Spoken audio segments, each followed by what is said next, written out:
एक सवाल है, जब भी हम सुबह उठते हैं, जमीन पर पैर रखते हैं और चलना स्टार्ट करते हैं तो सब कितना सिंपल लगता है ना?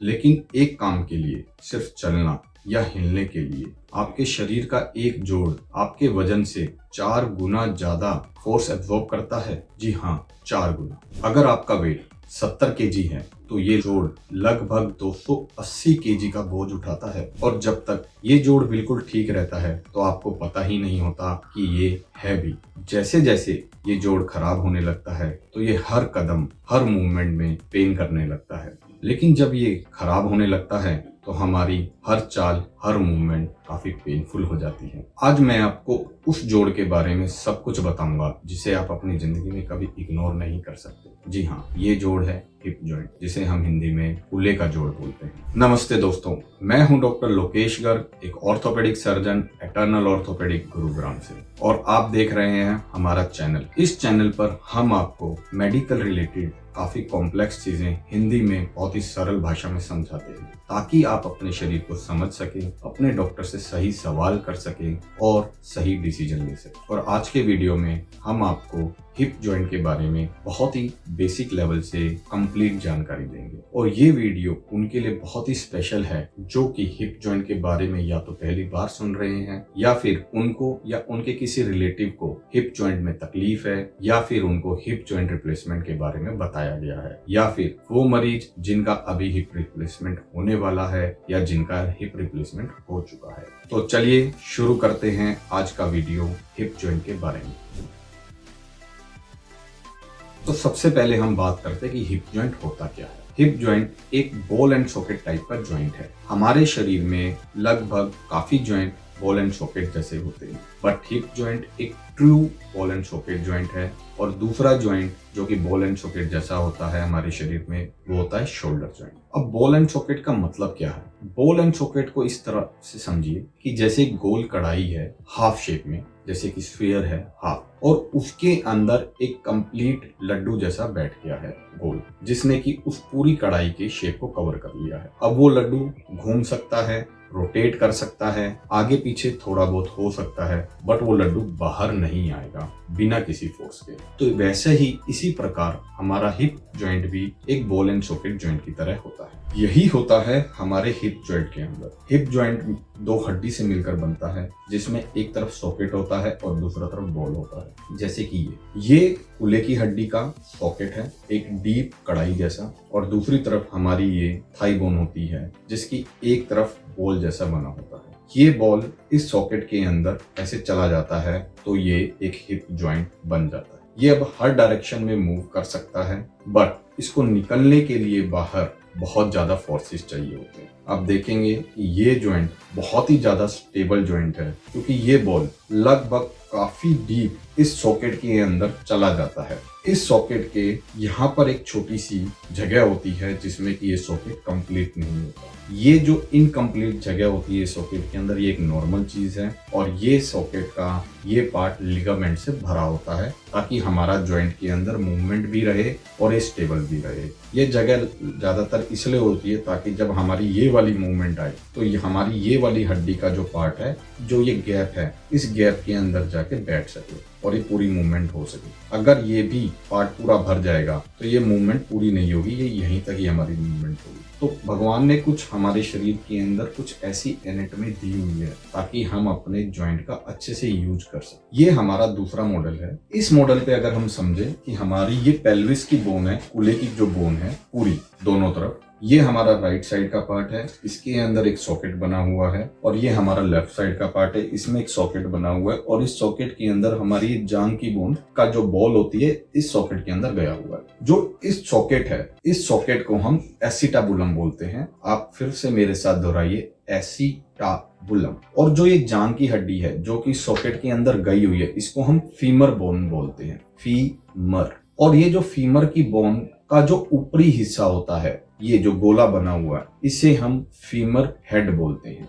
फीमर हेड का जो ये शेप होता है बहुत ही गोल होता है, जो कि इस सॉकेट की पूरे शेप के जैसा रहता है। और ये जो फीमर हेड इस जांग की हड्डी से जो जुड़ती है, ये जो छोटा सा हिस्सा होता है, इस हिस्से को हम फीमर नेक बोलते हैं। ये जो पतला सा हिस्सा है जो कि इस बोल वाले पार्ट को हमारी जांघ की हड्डी के साथ जोड़ते हैं, इसको हम फीमर नेक बोलते हैं। ये जो हमारी जांघ की बोन होती है बहुत ही मजबूत बोन होती है, और ये जो फीमर हेड और जो नेक होता है, ये पार्ट जो कि हमारे हिप जॉइंट को बनाता है, ये थोड़ा सा कमजोर होता है। इसके जब भी हमें चोट लगती है तो इस पार्ट में चोट लगने की उम्मीद काफी ज्यादा रहती है, फ्रैक्चर होने के चांसेस ज्यादा रहते हैं बजाय कि हमारे इस वाले पार्ट बोन के।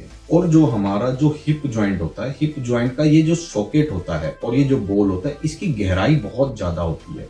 ये गहराई जितनी ज्यादा होगी उतना ही ज्यादा ये जॉइंट स्टेबल होगा, और जितना ज्यादा ये जॉइंट स्टेबल होगा उतनी ही ज्यादा इस जॉइंट की डिसलोकेशन के लिए फोर्सेस की ज्यादा जरूरत पड़ेगी। कि मतलब कि ज्यादा खतरनाक चोट लगनी चाहिए कि हमारा ये जॉइंट डिसलोकेट होके बाहर की तरफ आ जाए। देख रहे हैं आप, ये कितना ज्यादा स्टेबल जॉइंट है, क्योंकि इस गोले की, इस सॉकेट की और इस गोले की जो गहराई है वो बहुत ज्यादा है। बट जो हमारा शोल्डर का जॉइंट होता है, उस जॉइंट की जो गहराई होती है इतना ज्यादा नहीं होता। उसका सॉकेट लगभग सिर्फ इतना ही 15 से 20 डिग्री जितना ही गहराई होती है, और वो जो उसका गोला होता है हमारे जो कंधे के जॉइंट का, वो उस गहराई, इतनी सी गहराई के ऊपर ही घूमता है। हमारे कंधे के जो जॉइंट होता है इसीलिए उसकी मूवमेंट ज्यादा होती है हिप जॉइंट के मुकाबले, बट स्टेबिलिटी शोल्डर की जॉइंट की हमारे हिप जॉइंट के मुकाबले काफी कम होती है। हिप जॉइंट की अगर आप मूवमेंट देखेंगे, हमारे शोल्डर जितनी मूवमेंट नहीं होती,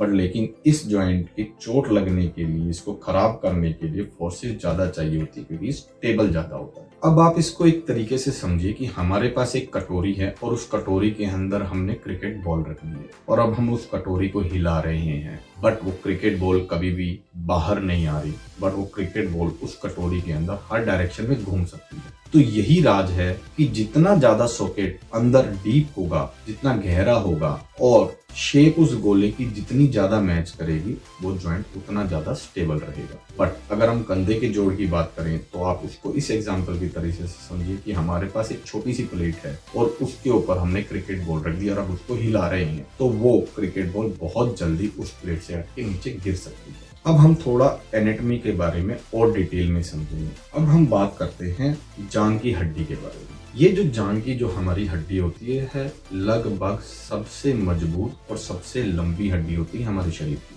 और इसको चोट लगना, इसको फ्रैक्चर करने के लिए बहुत ज्यादा फोर्सेस चाहिए। बट क्या आप जानते हैं इस हड्डी का सबसे वीक पॉइंट क्या है? इस हड्डी का सबसे वीक पॉइंट ये नेक वाला पार्ट है, जो कि हमारी ये जांघ की हड्डी और ये गोले को जो जोड़ती है बीच में, ये छोटा सा आप एंगुलेटेड पार्ट देख रहे हैं जो कि एक एंगल पर है। ये वाली जो हड्डी होती है, इस पूरी थाई बोन की जो सबसे वीक पॉइंट होता है, ये फीमर का ये वाला एंगुलेटेड पार्ट होता है। इसे हम अपनी टेक्निकल लैंग्वेज में बोलते हैं फीमर नेक। और ये है हमारी कूल्हे की हड्डी। ये कूल्हे की हड्डी 3 हड्डी मिलकर बनती है। जो ऊपर वाला हिस्सा होता है इसे हम इलियम बोलते हैं, और जो ये नीचे और आगे वाला हिस्सा होता है इसे हम प्यूबिस बोलते हैं, और ये पीछे वाला हिस्सा जिसके ऊपर जब हम बैठते हैं और वेट पड़ता है इसे हम ईशियम बोलते हैं। ये तीनों हड्डी आपस में यहाँ आकर जो जुड़ती है और एक सॉकेट बनाती है जिसे कि हम एसिटाबुलम बोलते हैं। बचपन में ये तीनों हड्डी अलग अलग होती है, बट जैसे जैसे एज बढ़ जाती है ये तीनों हड्डी जुड़ के एक हड्डी बन जाती है। ये जो एसिटाबुलम होता है ये लगभग एक कप की तरह होता है,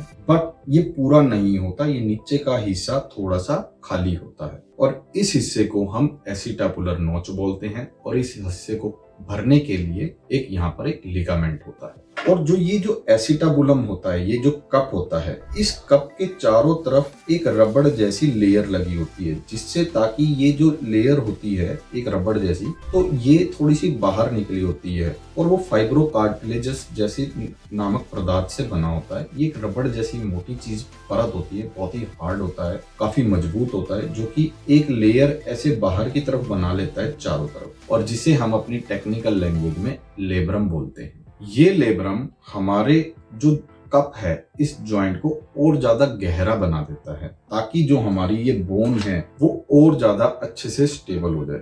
अगर आप देखिए इसको इस तरह से समझ लीजिए कि यहाँ पर एक लेब्रम चारों तरफ एक हार्ड सा रबड़ और चारों तरफ आ जाएगा, तो ये जो हमारी गहराई है एसिटाबुलम की, कप की, वो और ज्यादा बढ़ जाएगी। या आप इसे इस तरीके से भी समझ सकते हैं कि ये जो रबड़ जैसी चीज जो होती है, ये हमारे जॉइंट को बहुत ही अच्छे से सील कर लेती है। जैसे कि प्रेशर कुकर का जो लिड होता है उसके चारों तरफ एक रबड़ लगी होती है, तो वो रबड़ जैसे कि प्रेशर कुकर के ढक्कन को जैसे कि सील कर लेता है, उसी तरह से ये जो रबड़ की जो लेयर होती है जो इस एसिटाबुलम के चारों तरफ होती है, हमारे इस जॉइंट को अंदर लगाने के बाद बहुत ही अच्छे से उसको एक तरीके से फिट कर लेती है, काफी टाइट। और अगर इस लेब्रम में कभी टियर हो जाए या चोट लग जाए, जैसे कि ज्यादातर स्पोर्ट्स पर्सन में या किसी डांसर में या किसी रनर्स में या किसी एथलीट में, तो ये एक बहुत ही पेनफुल कंडीशन रहती है। मूवमेंट करते हुए पेन ज्यादा होता है और ये थोड़ा सा साउंड भी कर सकता है, या फिर हमारे शरीर को घड़-घड़ करने जैसी आवाज जैसी महसूस भी हो सकती है, या फिर जब हम चौकड़ी मारकर बैठते हैं या स्वेटिंग करते हैं तो भी हमें पेन ज्यादा हो सकता है। तो हमें सोचना चाहिए शायद इस लेब्रम के अंदर चोट लग गई है। ये जो लेब्रम होता है ये एक्सरे पर नहीं दिखता, इसकी चोट को पकड़ने के लिए हमें एमआरआई करवाना पड़ता है। अब हम बात करते हैं हिप जॉइंट्स के लिगामेंट के बारे में। इस जॉइंट को स्टेबल करने के लिए, अपनी जगह के अंदर पकड़ने के लिए, इसको चारों तरफ से हमारे शरीर के बहुत ही मजबूत लिगामेंट और कैप्सूल पकड़ के रखते हैं। कैप्सूल जो ये एसिटाबुलम जो रिम होती है उसके बाहर का जो एरिया होता है, वहां से एक बहुत ही मजबूत, हार्ड, लचीला एक कैप्सूल जो होता है जो कि यहाँ से निकलता है, और ये जो फीमर नेक और फीमर हेड को कवर करते हुए हमारी थाई बोन के साथ यहाँ चारों तरफ से अटैच होता है। आप इसको एक तरीके से ये समझ सकते हैं कि ये एक लचीला इसके ऊपर एक कवरिंग बना के रखता है ताकि ये जॉइंट बाहर ना निकल सके, इसको बाहर निकलने के लिए बचाता है। या फिर आप इस मॉडल पर भी इसे समझ सकते हैं जैसे कि इस जॉइंट के अंदर, इस जॉइंट में हम ये मूवमेंट तो कर पा रहे हैं बट इसको बाहर नहीं निकाल सकते, क्योंकि यहाँ अगर आप देख रहे हैं तो चारों तरफ लिगामेंट्स ने और कैप्सूल ने इस जोड़ को पकड़ा हुआ है। जो हिप जॉइंट के जो लिगामेंट होते हैं हमारे शरीर के सबसे ज्यादा मजबूत लिगामेंट होते हैं। ये 3 टाइप के लिगामेंट होते हैं। इन्हें हम प्यूबोफिमोरल लिगामेंट बोलते हैं, जो कि प्यूबिक बोन से फीमोरल बोन की तरफ गया हुआ है, और ये वाई शेप का इलियोफिमोरल लिगामेंट होता है जो कि इलियम बोन से हमारे फीमर बोन की तरफ गया है, और पीछे की तरफ जो इशियोफिमोरल लिगामेंट बोलते हैं जो कि इशियल बोन से फीमर बोन की तरफ गया हुआ है। इस लिगामेंट ने चारों तरफ से इस जॉइंट को जकड़ा हुआ है ताकि ये मूवमेंट तो कर सके बट ये बाहर ना निकल सके। ये बाहर के लिगामेंट के अलावा एक लिगामेंट हमारे हिप जॉइंट के अंदर भी होता है जिसे हम बोलते हैं लिगामेंटम टीरिस, जो कि ये जो फीमर हेड के यहाँ से निकलता है और अंदर जो एसिटाबुलम जो कप होता है उसके यहाँ पर जुड़ता है। एक ये बहुत ही छोटा, एक और मजबूत मोटी रस्सी की तरह एक लिगामेंट होता है जो कि हमारे फीमर हेड के यहाँ से निकल के इस एसिटाबुलम कप में जुड़ जाता है ताकि ये मूवमेंट तो अलाउ करता है बट ये सिर्फ बाहर नहीं आने देता। और इस लिगामेंटम टीरिस के अंदर से एक ब्लड वेसल भी जाती है जो कि हमारे इस फीमर हेड की हड्डी को ब्लड भी सप्लाई करता है ताकि हमारी फीमर की हेड की जो हड्डी है ये जिंदा रह सके और अपने न्यूट्रिएंट्स या फिर अपना खाना पीना ले सके। अब हम बात करेंगे हिप जॉइंट की ब्लड सप्लाई के बारे में। जो हिप जॉइंट की ब्लड सप्लाई होती है बहुत ही इंपॉर्टेंट होती है, और इस पार्ट में आपको पता चलेगा जो भी हिप जॉइंट के अराउंड जो भी फ्रैक्चर होते हैं वो इतने डेंजरस क्यों होते हैं। हिप जॉइंट की जो ब्लड सप्लाई होती है बहुत ही स्पेशल होती है और बहुत ही नाजुक भी होती है। ये सप्लाई जब भी टूट जाए किसी भी चोट लगने की वजह से या डिसलोकेशन की वजह से या फ्रैक्चर की वजह से, तो जो हमारा जो थाई बोन का जो हेड वाला जो हिस्सा होता है इसका ब्लड सप्लाई खत्म हो जाता है। और जब भी अगर इस हिस्से की ब्लड सप्लाई खत्म हो जाएगी तो हमारी बोन का ये वाला पार्ट डेड हो जाता है। डेड होने से ये जो बोन का पार्ट है धीरे धीरे कमजोर पड़ जाता है, और जब हम इसके ऊपर वेट डालते रहेंगे तो हमारे इस हेड की शेप चेंज हो जाती है, खुरदरा हो जाता है, जिससे कि हमें आगे जाके पेन होता है और हिप जॉइंट खराब हो जाता है। तो दोस्तों इस पार्ट को बहुत ही ध्यान से सुने ताकि आपको समझ में आ सके कि हमारे हिप जॉइंट का जो भी प्रॉब्लम है वो होता कैसे है। फीमोरल हेड का जो मेनली ब्लड मिलता है वो एक आर्टरी से मिलता है जिसे हम मीडियल सर्कमफ्लेक्स आर्टरी बोलते हैं। ये आर्टरी प्रोफोंडा फीमोरिस आर्टरी की ब्रांच होती है। ये फीमोरल नेक के अराउंड घूमकर कैप्सूल के नीचे से छोटी छोटी आर्टरी में बदल जाती है और फिर फीमोरल हेड तक जाती हैं। और जब ये आर्टरी बहुत छोटी हो जाती हैं तो हम इन्हें रेटिनकुलर आर्टरी बोलते हैं। अब प्रॉब्लम ये है, ये रेटिनकुलर आर्टरी फीमोरल नेक की सरफेस पर चलती हैं। जब नेक का फ्रैक्चर होता है ये आर्टरी खिंच जाती हैं या कट जाती हैं, तो फीमोरल हेड का जो ब्लड सप्लाई है वो बंद हो जाता है और बोन बिना ब्लड के मर जाता है। इसे हम एवेस्कुलर नेक्रोसिस कहते हैं और ये एक बहुत ही खतरनाक कॉम्प्लिकेशन है। इसलिए जब भी हिप के अराउंड कोई भी फ्रैक्चर होता है वो सिर्फ एक फ्रैक्चर नहीं होता, वो एक टाइप की मेडिकल इमरजेंसी है। क्योंकि जितनी देर तक फ्रैक्चर होने के बाद हड्डी दूर दूर पड़ी रहेंगी तो उतनी ही देर तक हमारी हड्डी की ब्लड सप्लाई खत्म रहेगी। इसीलिए हम कहते हैं कि जब भी कोई हिप के अराउंड फ्रैक्चर हो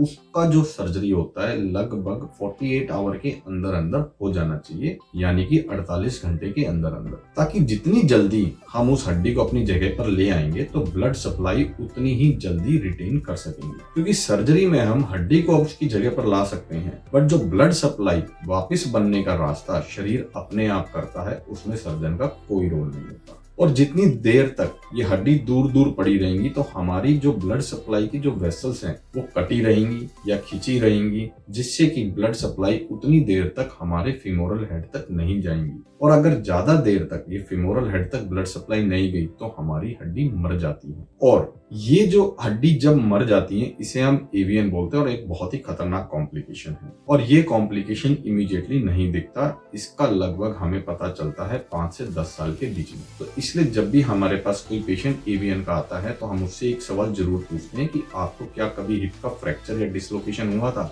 जिसका कि आपका ट्रीटमेंट डिले हुआ हो। एवीएन का जो कारण होते हैं फ्रैक्चर या चोट लगने के अलावा और भी होते हैं, जैसे कि काफी लंबे समय तक किसी तरह का स्टेरॉइड का सेवन करना। स्टेरॉइड भी हमारे हिप जॉइंट की जो ब्लड सप्लाई है उसको पतला कर देता है और हमारे फीमर हेड तक वो ब्लड सप्लाई नहीं जा पाती। दूसरा कारण होता है कि जैसे कि अगर कोई बहुत ज्यादा अल्कोहल का सेवन करता है या फिर बहुत ज्यादा स्मोकिंग करता है, जैसे कि सिगरेट, तंबाकू या फिर बीड़ी। क्योंकि बीड़ी, तंबाकू, सिगरेट के अंदर एक निकोटीन नाम का पदार्थ होता है जो कि हमारी ब्लड वेसल को पतला करता है। एक जेनेटिक बीमारी भी होती है जो कि एवीएन का खतरा काफी बढ़ा देती है, जिसे हम बोलते हैं sickle cell anaemia. Sickle cell anaemia में जो हमारे आरबीसी की जो शेप होती है वो अलग हो जाती है, वो एक चांद जैसी बन जाती है और वो ब्लड सप्लाई को रोक देती है। क्योंकि ये जो आरबीसी की जो शेप चांद जैसी होती है वो अटक जाती है, हमारे जो पतली ब्लड वेसल्स होती है उनको रोक देती है, क्योंकि उसकी शेप ठीक ना होने की वजह से वो ब्लड सप्लाई के जो ब्लड वेसल्स होते हैं उनमें ठीक तरीके से पार नहीं कर सकती। जब वो पार नहीं कर सकती तो वहां पर वो ब्लॉकेज करती है और आगे की ब्लड सप्लाई को रोक देती है, जिससे कि हमारे को एवीएन के चांसेस बढ़ जाते हैं।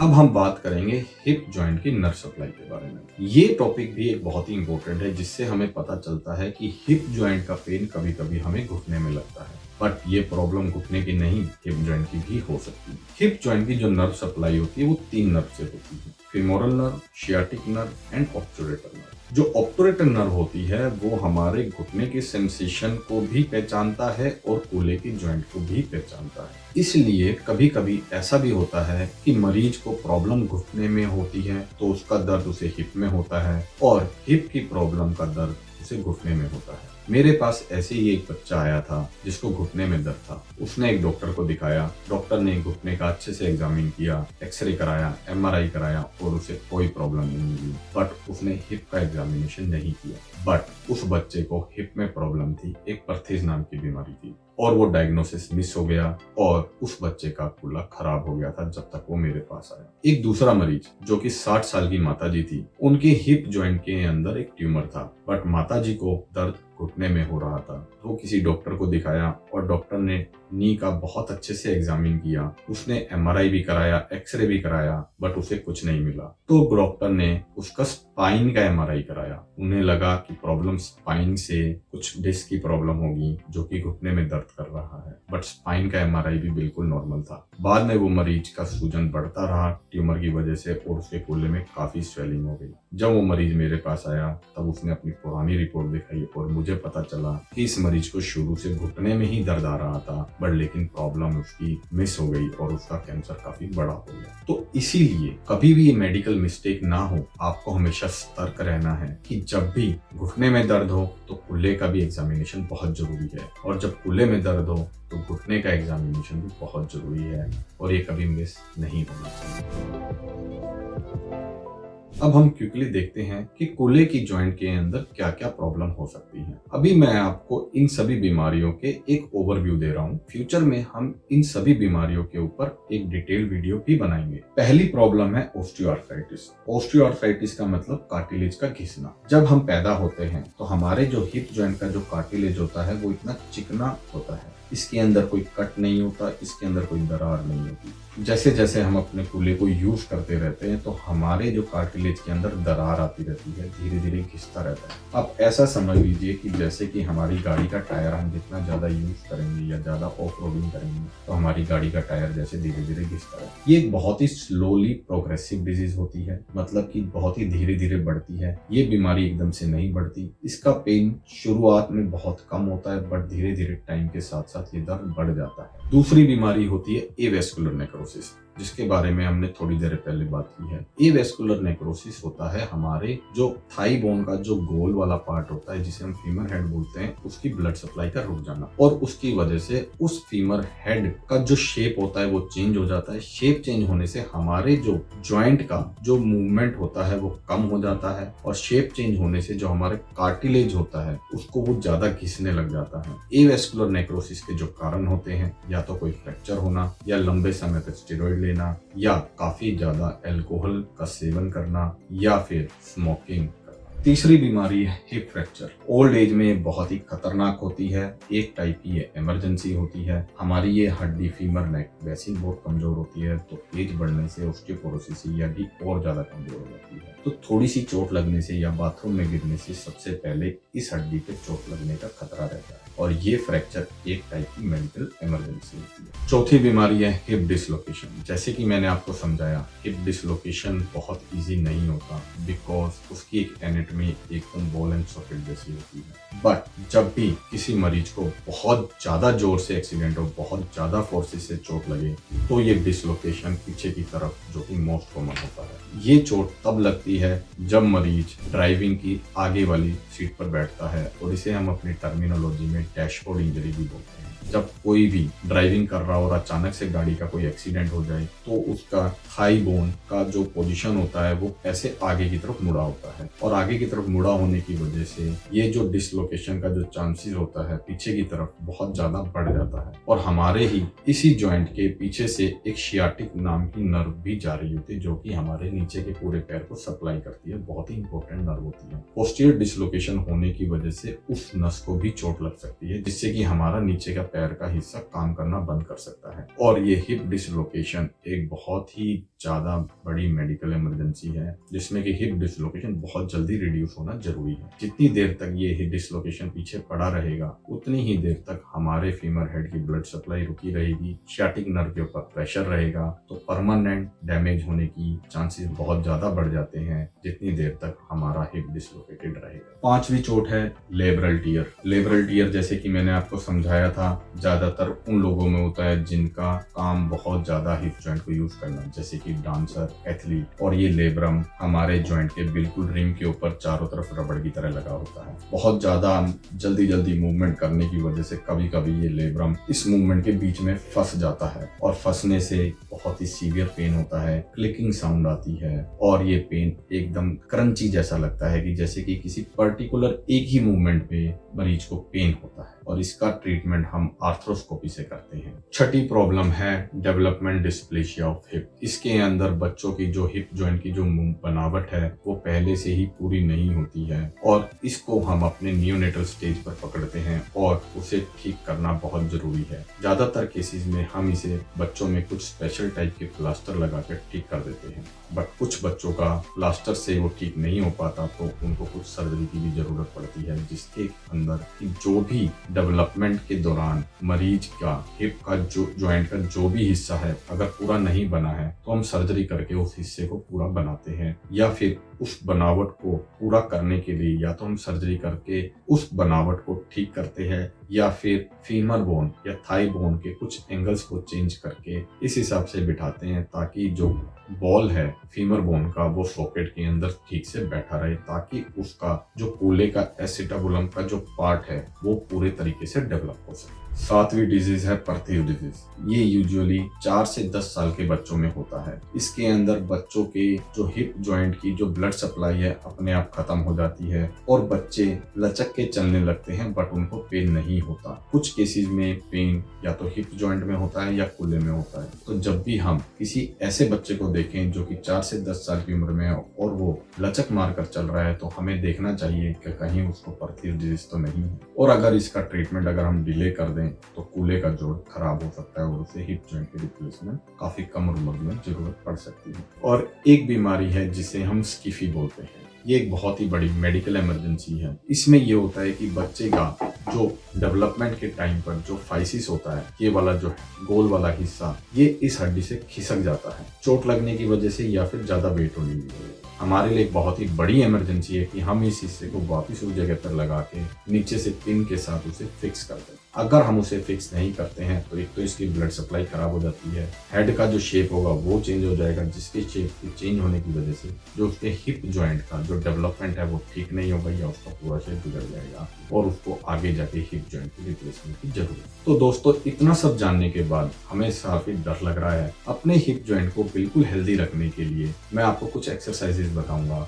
जिससे आप अपने रेगुलरली करेंगे तो आपके हिप जॉइंट को प्रॉब्लम नहीं होगी। तो पहली टिप है कि अपने ग्लूट्स को स्ट्रॉन्ग करें। इसके अंदर कुछ एक्सरसाइजेज होती है जैसे कि ग्लूट ब्रिजेस, कैमशेल या फिर हिप एबडक्शन एक्सरसाइजेस। इसको डेली आपको 10 से 15 मिनट करना है। और अगर जब हमारे शरीर के जो ग्लूट स्ट्रॉन्ग हो जाते हैं तो ये हमारे हिप को प्रोटेक्ट करके रखते हैं। ये ग्लूट स्ट्रॉन्ग करना सिर्फ एक्सरसाइज नहीं है, ये आपके हिप जॉइंट का एक टाइप का इंश्योरेंस है। दूसरी टिप, हमें अपने वेट को कंट्रोल में करना है। जैसे कि मैंने आपको शुरुआत में ही बताया था कि हमारे शरीर का जितना वेट है हिप जॉइंट उसका 4 गुना वेट को ढोता है। तो अगर आप अपना 1 किलो वजन बढ़ाते हैं तो आपके हिप जॉइंट के ऊपर 4 किलो का प्रेशर बढ़ता है। और अगर आप अपनी बॉडी का 5 किलो वजन कम करते हैं तो आपके हिप जॉइंट के ऊपर से 20 किलो का वजन कम हो जाता है। तो इसलिए दोस्तों, अब से आपको अपनी हिप को स्ट्रॉन्ग रखना है, उसे हेल्दी रखना है, तो अपना ओवरवेट नहीं होने देना। तीसरी टिप, कभी भी अपने हिप जॉइंट के दर्द को इग्नोर नहीं करना। जब भी आपको लगे कि आपके ग्रोइन में पेन हो रहा है, कोई दर्द आपके जैसे ही पैर पर वजन डालते हैं होता है,